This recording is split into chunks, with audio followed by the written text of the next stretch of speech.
നമ്മൾ ഉപയോഗിക്കുന്ന ഐഫോണിൻ്റെ പാസ്കോഡ് ഇതുപോലെ മറന്നു പോവുകയോ അല്ലെങ്കിൽ ഉപയോഗിക്കുന്ന ഫോൺ MDM എന്ന് പറയുന്നത് ഡിവൈസ് മാനേജ്മെൻറ്റ് ലോക്കാണ്.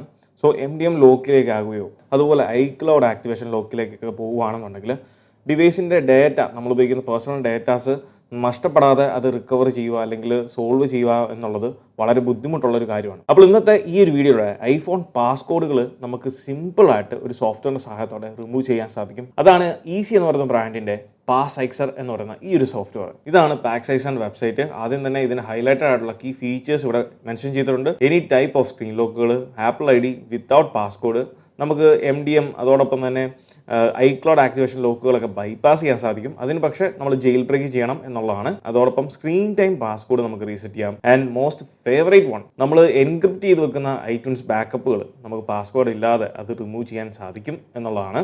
സോ ഇത് ബോത്ത് വിൻഡോസ് മാക് യൂസേഴ്സിന് അവൈലബിൾ ആണ്. താഴത്തേക്ക് പോകും ഇതിൻ്റെ മോർ അഡ്വാൻസ്ഡ് ഫീച്ചേഴ്സ് എല്ലാം തന്നെ പാസ്കോഡുകൾ, MDM റിമൂവ് ചെയ്യുന്നത്, ഐക്ലൗഡ് ആക്ടിവേഷൻ, ഐക്ലൗഡ് ബൈപ്പാസ്, ഇവിടെ മെൻഷൻ ചെയ്തിരിക്കുന്ന കാര്യങ്ങളൊക്കെ നമുക്ക് ഓരോ ഇമേജ് ആയിട്ടും കാര്യങ്ങളൊക്കെ ഡീറ്റെയിൽ ആയിട്ടും കൊടുത്തിട്ടുണ്ട്. ഇതൊരു പെയ്ഡ് സോഫ്റ്റ്വെയർ ആണ്. ആദ്യം തന്നെ പറയാം, ഇതൊരു പെയ്ഡ് സോഫ്റ്റ്വെയർ ആണ്. സോ ഇത് ഫ്രീ ആയിട്ട് ട്രൈ ചെയ്ത് നോക്കാം. പക്ഷേ അതിൽ വളരെ ലിമിറ്റഡ് ആയിട്ടുള്ള ഫീച്ചേഴ്സ് മാത്രമേ ലഭിക്കത്തുള്ളൂ. ഇനി സോഫ്റ്റ്വെയർ ഓപ്പൺ ചെയ്യുമ്പോൾ ഇതാണ് UI. വളരെ സിമ്പിളാണ്, വളരെ സെൽഫ് എക്സ്പ്ലാനറ്ററി ആണ്. നമുക്ക് എന്തൊക്കെയാണെന്നുള്ളത് ഇവിടെ എളുപ്പം മനസ്സിലാക്കാൻ സാധിക്കും. അപ്പോൾ നമ്മളിവിടെ ചെയ്യാൻ പോകുന്നത് നമ്മളുടെ ഫോണിൻ്റെ പാസ്കോഡ് നമ്മൾ മറന്നുപോയി. ഇത് ഈ ഒരു പാസ്കോഡ് മറന്നുപോയ സിറ്റുവേഷനിലും അതോടൊപ്പം തന്നെ നമ്മുടെ ഡിവൈസ് ഡിസേബിൾഡ് ആണെങ്കിൽ, ഇപ്പം നമ്മൾ കുറേ പ്രാവശ്യം റോങ് ആയിട്ടുള്ള പാസ്വേഡ് എൻ്റർ ചെയ്യുമ്പോൾ ഡിവൈസ് ഡിസേബിൾ ആവും. സോ അങ്ങനെയുള്ള രണ്ട് അവസ്ഥാനങ്ങളിലും അല്ലെങ്കിൽ സിനേറിയോസിലും നമുക്ക് ഈ ഒരു മെത്തേഡ് ഉപയോഗിക്കുന്നതാണ്. അതിനുവേണ്ടി നമ്മളിവിടെ സോഫ്റ്റ്വെയറിൽ കാണിക്കുന്ന പോലെ ഈ പാസ്കോഡ് എന്ന് പറയുന്ന ഓപ്ഷനിൽ സെലക്ട് ചെയ്തു. അപ്പോൾ നമുക്കിവിടെ രണ്ട് സിനേറിയോസ്, ഫോർഗെറ്റ് പാസ്കോഡ് അടിച്ചു, അതോടൊപ്പം phone is locked and cannot be used, ഇതാണ് അതിൻ്റെ ഒരു സിനേറിയോ. സോ സ്റ്റാർട്ട് നമ്മൾ കൊടുത്തു, ഡിവൈസ് കണക്ട് ചെയ്തിട്ടുണ്ട്, നമ്മുടെ iPhone 12 mini അവിടെ കാണാം. അതോടൊപ്പം മോഡൽ കാര്യങ്ങളൊക്കെ അവിടെ കൊടുത്തിട്ടുണ്ട്. നമുക്ക് iTunes ഉപയോഗിച്ച് ഇതേ പരിപാടി ചെയ്യാൻ സാധിക്കും. എന്നാൽ അത് കുറച്ച് കോംപ്ലിക്കേറ്റഡ് ആണ്, കുറച്ച് എക്സ്ട്രാ സ്റ്റെപ്പ് നമ്മൾ ചെയ്യണം. അതിന് പകരം ഇതിൽ വളരെ സിമ്പിളായിട്ട്, അത്ര ബുദ്ധിമുട്ടാൻ താല്പര്യമില്ലാത്തവർക്ക് ഈ ഒരു സോഫ്റ്റ്വെയറിൽ സിംഗിൾ ടാപ്പിൽ എല്ലാ കാര്യങ്ങളും ചെയ്യാൻ സാധിക്കും. അപ്പോൾ ഇവിടെ ചെയ്യാൻ പോകുന്നത് സോഫ്റ്റ്വെയർ വേർഷൻ ഡൗൺലോഡ് ചെയ്ത് അത് അപ്ഡേറ്റ് ചെയ്യുവാണ് അല്ലെങ്കിൽ റീസ്റ്റോർ ചെയ്യുകയാണ് ചെയ്യുന്നത്. അങ്ങനെ വരുമ്പം നമുക്ക് പുതിയൊരു ഫ്രഷ് ഇൻസ്റ്റലേഷൻ ലഭിക്കും. അങ്ങനെയാണ് ഇത് ചെയ്യാൻ പോകുന്നത്.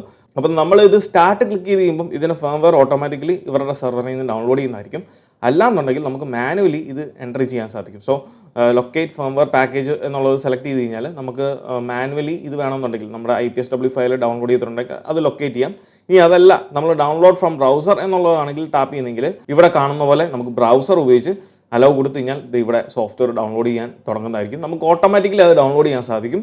നമ്മൾ അതിനുവേണ്ടി IPSW സൈറ്റിലൊന്നും പോകേണ്ട ആവശ്യമില്ല, ഓട്ടോമാറ്റിക്കലി ഇത് ഡൗൺലോഡ് ചെയ്യുന്നതായിരിക്കും. വൺസ് ഡൗൺലോഡിങ് ഇവിടെ കംപ്ലീറ്റ് ആക്കിക്കുമ്പോൾ നമ്മൾ ഇവിടെ സെലക്ട് ലോക്കൽ ഫേംവെയർ പാക്കേജ് എന്നുള്ളത് സെലക്ട് ചെയ്ത് ഡൗൺലോഡ്സ് ഓപ്ഷനിൽ പോയിട്ട് നമ്മൾ ഇപ്പം ഡൗൺലോഡ് ചെയ്ത ആ ഒരു പാക്കേജ് അല്ലെങ്കിൽ IPSW ഫയൽ ഇവിടെ ഓപ്പൺ ചെയ്യുക. അത് കഴിയുമ്പോൾ നമുക്ക് ഇതുപോലെ ഒരു വാർണിംഗ് വരും. അവിടെ നമുക്ക് കുറച്ച് കാര്യങ്ങൾ വാർണിങ്സ് മെൻഷൻ ചെയ്തിട്ടുണ്ട്. Wiping passcode will erase all content and settings, അതുപോലെ തന്നെ നമ്മുടെ ഡിവൈസിൻ്റെ ലേറ്റസ്റ്റ് അപ്ഡേറ്റിലേക്ക്. ആൻഡ് മൂന്നാമത്തെ കാര്യം എന്ന് പറയുന്നത് നമ്മുടെ ഐഫോണിൻ്റെ ഫൈൻഡ് മൈ എനേബിൾ ചെയ്തിട്ടുണ്ടെന്നുണ്ടെങ്കിൽ നമ്മൾ തീർച്ചയായിട്ടും റീസ്റ്റോർ ചെയ്ത് കഴിയുമ്പം നമ്മളുടെ ഡിവൈസ് പാസ്കോഡ് അല്ലെങ്കിൽ ആക്ടിവേഷൻ ലോക്കിലേക്ക് പോകും. അപ്പോൾ നമ്മൾ 0000 എന്നുള്ളത് 4 പ്രാവശ്യം അൺലോക്ക് കൊടുത്ത് കഴിയുമ്പം നമുക്ക് ഈ പ്രോസസ്സ് ഇവിടെ സ്റ്റാർട്ടാവും. സ്റ്റാർട്ട് ചെയ്യുന്ന സമയത്ത് നമുക്ക് നമ്മുടെ ഐഫോൺ ഇവിടെ കാണാം സ്റ്റിൽ ലോക്ക്ഡ് ആണ്.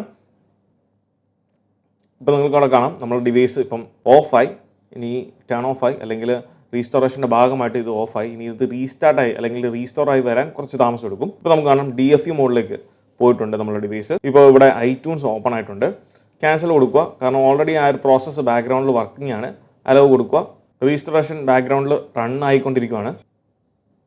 ഇപ്പോൾ നമുക്കിവിടെ കാണാം നമ്മുടെ ആ ഒരു പാസ്കോഡ് വൈപ്പിംഗ് സക്സസ്ഫുള്ളി കംപ്ലീറ്റഡ് ആയിട്ടുണ്ട്. നമ്മുടെ ഡിവൈസ് ഇവിടെ റീബൂട്ട് ചെയ്ത് സോഫ്റ്റ്വെയർ ലോഡ് ആയിക്കൊണ്ടിരിക്കുകയാണ്. ഇപ്പോൾ ഇവിടെ കാണാം നമ്മുടെ ഡിവൈസ് വീണ്ടും റീസ്റ്റോർ ആയി വന്നിട്ടുണ്ട്.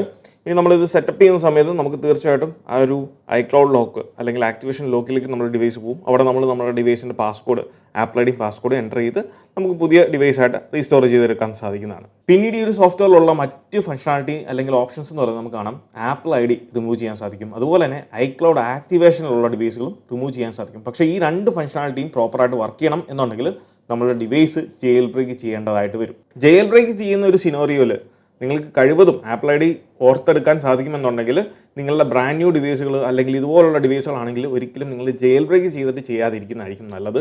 ഇതുപോലെ ഇപ്പം ഓൾഡർ ഡിവൈസുകളൊക്കെ ആണെങ്കിൽ ഇപ്പം ഐഫോൺ 5s അതും അതിന് മുകളിലേക്കുള്ള ഇപ്പം 7, 8, 10s ഒക്കെ വരെയുള്ള ഡിവൈസുകളൊക്കെ ആണെങ്കിൽ കുഴപ്പമില്ല, നിങ്ങൾക്ക് ഇതുപോലെ ജെയിൽ ബ്രേക്ക് ചെയ്ത് ഉപയോഗിച്ചാലും വലിയ പ്രശ്നങ്ങളില്ല. പിന്നെ ഉള്ളത് നമുക്ക് സ്ക്രീൻ ടൈം പാസ്വേഡ് റിമൂവ് ചെയ്യാൻ, ഡിവൈസ് മാനേജ്മെൻറ്റ് ലോക്കിലുള്ള ഡിവൈസ്, അതുപോലെ തന്നെ ഐട്യൂൺസ് ബാക്കപ്പ്, എൻക്രിപ്റ്റഡ് ആയിട്ടുള്ള ഐട്യൂൺസ് ബാക്കപ്പും നമുക്ക് റിമൂവ് ചെയ്യാൻ സാധിക്കും. അപ്പോൾ ഇതൊക്കെയാണ് നമ്മുടെ സോഫ്റ്റ്വെയറിൻ്റെ അഡ്വാൻറ്റേജസ് എന്ന് പറയുന്നത്. അപ്പോൾ ഇത് ഡൗൺലോഡ് ചെയ്യാൻ ഇതിൻ്റെ വെബ്സൈറ്റ് ലിങ്ക് താഴെ ഡിസ്ക്രിപ്ഷനിൽ ഞാൻ കൊടുത്തിട്ടുണ്ട്. അവിടെ പോയാൽ നിങ്ങൾക്കിത് ഡൗൺലോഡ് ചെയ്ത് ട്രൈ ചെയ്ത് നോക്കാവുന്നതാണ്.